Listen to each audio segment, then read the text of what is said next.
Nakakatatlong rice na po yan. Sipin, nakakatatlong rice na siya. Nakakaisang rice pa lang ako. Makakailang only rice kaya kami nito. Siya, tatlo na yan. Yung lagay na yan, tatlo na yan. Ito.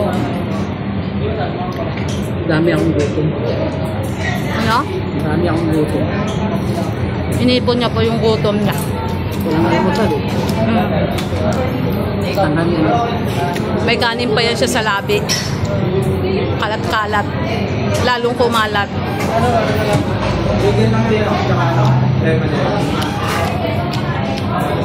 Marami kang gutom pala. Nakakailang only rice kaya yung lalaki na to. Papantayan po natin kung makakailang only rice yan.